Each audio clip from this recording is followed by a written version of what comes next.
Ladies and gentlemen, it has been now over 6 full months since the Pixel 9 Pro Fold was released, and over that span of time, this has been by far my most used device. In this video, what we're going to do is check back in now that it has been 6 months and basically re-review this phone and see how it is holding up.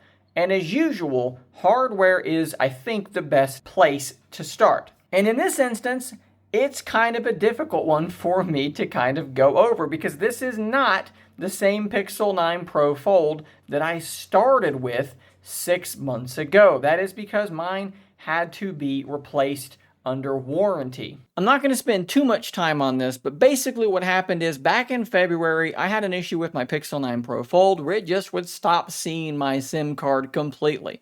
Got in contact with Google's support. They told me to go to uBreak I went there. They replaced the little sub board in my phone that had the SIM tray in it, thinking that would fix it. That did not fix it. They eventually just swapped out my phone for a new phone. Now, this would be slightly concerning, but not that big of a deal, if not for the fact that my original Pixel Fold's inner screen spontaneously cracked not once, but twice. The first time, Google replaced it. The second time, my own insurance through Mint Mobile replaced it. So now with 2 generations of Pixel Folds, Pixel 9 Pro Fold being the second generation, I have had 3 replacement devices, and that is concerning considering that all of the Galaxy Z Folds I've had, 0 replacements. OnePlus Open, no replacements. Z Flip 3 still in my tech closet, absolutely functional, got dropped about 1 million times by my wife.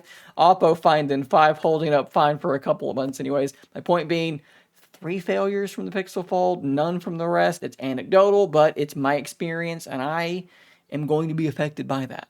So keeping in mind that this device is only a couple of months old, there's not a whole lot that I can really say about the hardware. It looks like a device that's a couple of months old that has also not been my daily driver the entire time. The Oppo Find N5 has been in my pocket maybe for the last 3 weeks or something like that. So again, it's hard for me to do what I would normally do here, but we're going to look at a couple of things anyways, because I do think that the Pixel has a couple of weird hardware flaws that I really hope that they address. The first one is you can see around the edge, the bezel of this device, you see all these little micro marks, scratches, whatever you want to call them. It is crazy how fast those build up, and they don't wipe off. They look like smudges, but they are not. The other thing is going to be really hard to notice as well, but if you look next to the numbers on the AOD, there are lots of tiny little bitty scratches that are sort of accumulating on the screen, and they're on that side and they are on the opposite side as well. I doubt that I can get the lighting right to show you on both sides. Maybe you can see it right there next to the 0 and the 5. The best I can tell what's happening is when this device is closed, those 2 sides of the screen actually do make contact. You may notice if you're a Pixel Fold or Pixel 9 Pro Fold user that sometimes when you open up the device, you'll actually hear them almost peeling apart, which is a very sort of unsettling sound. In fact, opening and closing this device in general, not just because of the issues I've already spoken about, but also because of the sound it makes, is a little disconcerting. Let's see if you can hear this. There are just these little small popping sounds that probably don't mean anything. Everything's probably going to be fine, but it does give me a little bit of concern, again, given the other hardware failures. Worth noting that my OnePlus Open also makes quite a bit of noise opening and closing as well. So probably nothing, just paranoia. Of course, the Pixel 9 Pro Fold is relatively thin, right? It's definitely thinner than the Galaxy Z Fold 6, which I happen to have right here. Although the Z Fold 6 is quite a bit lighter, and both of these devices absolutely get destroyed by the Oppo Find N5, which is about 230 grams and quite a bit thinner than either one of them. But of course, one of the benefits of being a little bit thicker is the fact that this thing does have really quite good speakers, and Google has put one up here and they have put one down here, which means that when you're in this orientation, you have left-right stereo. When you're like this, you have left-right stereo, and when it's closed, you have left-right stereo. I think that is actually very, very intelligent, and these speakers sound pretty darn good. They're better than the Oppo Find N5s, which I always miss when I'm using that phone. Overall, I think that the hardware is fine. It's a little bit heavier than I would like for it to be, but the thickness is well within range of a normal phone. Like, it doesn't feel like a brick in your pocket or anything like that. It does have some of the little issues that I've mentioned already, but nothing that's a deal breaker to me other than the fact that the last gen model kept breaking, and then this one had its own hardware failure as well. I'm not going to lie to you and tell you that that does not give me concern. It does not make me feel paranoid using this device, which I absolutely hate because it's a really great phone. While the camera hardware itself isn't anything to write home about, the camera performance is absolutely fine. What you'll find is a camera that is remarkably consistent. It very rarely delivers a shot that looks bad.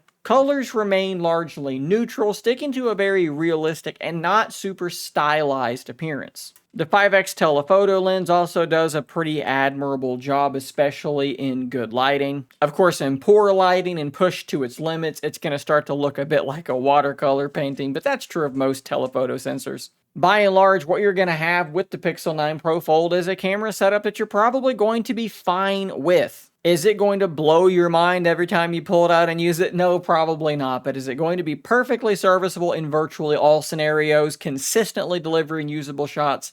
Absolutely. In terms of performance, there will definitely be people who will tell you that Tensor processors, the Tensor G4 in this Pixel 9 Pro Fold, is just too slow. But in normal, real-world use, it consistently feels pretty darn snappy and responsive to me. I'm just going to quickly fire through several applications, and what you'll note in this is that they're all starting fresh. None of these are stored in RAM, and yet they're going to be loading up with smooth animations pretty quickly, just as fast as they would be with any other phone in my house, whether it is my Oppo Find N5 or it is my Galaxy Z Fold 6. That's the kind of performance you should expect here. It's right on par with all of those other phones. Now, you will start to see a little bit of a difference when you're doing something like exporting video. If I'm editing a video with something like VN Editor on my phone, exporting that, it will be a bit slower here. But by and large, I just don't see the problems a lot of people on the internet tell you that you're going to see. The animations, like I said, are always smooth.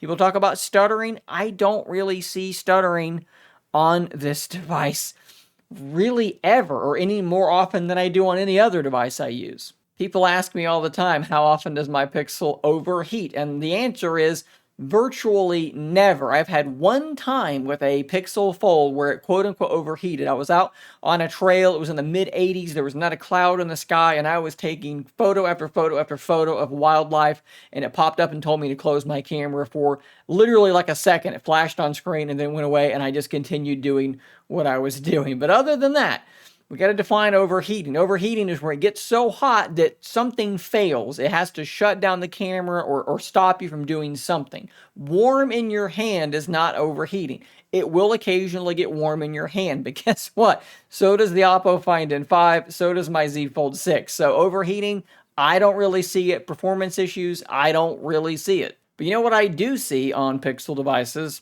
A whole bunch of features that I really enjoy. Here are my Tennessee Titans hoisting the Lombardi Trophy, generated on the fly using Pixel Studio. Let's actually make it an anime-style version of that exact image. This image generation occurs locally on the device, and because of that, it happens very, very quickly. I will tell you right now that assistant typing on this device is better than any other voice typing on any other non-Pixel device. And the thing that takes it like several steps higher than even just that is the proofread button.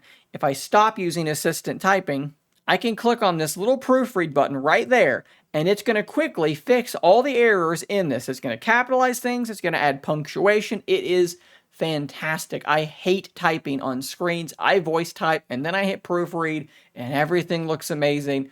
I miss this feature so badly when I don't have it. I just like the way that Pixel devices look and feel. The UI just, to me, feels like home. I like the way that their animations look. I like their built-in applications. This is highly subjective. This is just what I like. Now, that is not to say that there aren't things that I miss from other devices.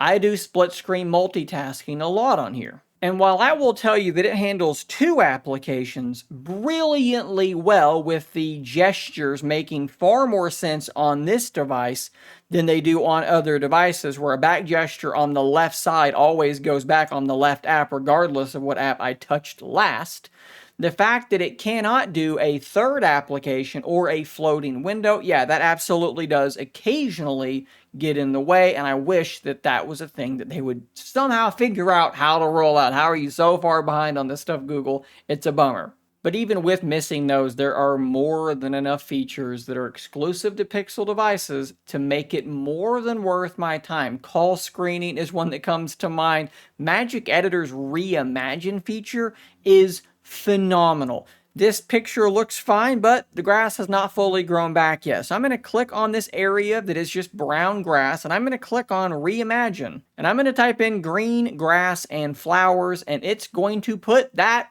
in the place that I touch. It's going to completely transform this image, and I trust that it's going to turn out looking pretty good. Now, this is happening in a data center, and this feature is likely to be rolled out to other devices at some point, but for right now, it is a Pixel exclusive feature. Look how believable that is. That looks absolutely fantastic, and you have multiple different versions of it as well to choose between. I miss so many Pixel features when I'm on other devices that there is a constant pull to come back to this phone. The last thing I'll quickly touch on is the battery life, and what I'll say is, it's fine. Do I wish it was a little bit longer? Sure. Do I wish it charged a little bit faster? Absolutely. But this phone does consistently get me through the day just fine. Somewhere 4, 5, 6 hours of screen on time is what I tend to get. It comes off the charger sometime around 6 or 7 o'clock in the morning. And throughout the day sitting here and working, it may get dropped onto a Pixel stand, which mine has a little customized 3D printed thing to make it work on the Pixel stand correctly. It might get dropped on there here and there throughout the day, but I don't need to, right? It's just because it's here in front of me. I could make it through the day with my normal usage just fine with this device. So guys, 6 months in, there's a lot of good. There's actually more good than bad, but unfortunately, I just have a sense of anxiety now using Pixel Fold devices. Maybe with the Pixel 10 Pro Fold, if I decide to get it, which that's going to be a big if this year, given how little appears to be changing with the hardware. Maybe that will give me a fresh start, and I'll be able to use it without any sort of nervousness. But in the meantime, even though I love this device, and it is my favorite foldable phone, the anxiety of using it and the fear of another hardware failure does loom like the sword of Damocles over my neck, and that is a big problem. Guys, thanks for watching. If you want to help support the channel in a bit more of a direct way, consider clicking that join button down below to help make me a little bit less dependent on ad revenue, and you'll also get early access to some content. Subscribe for more content just like this, and until next time, stay nerdy, my friends.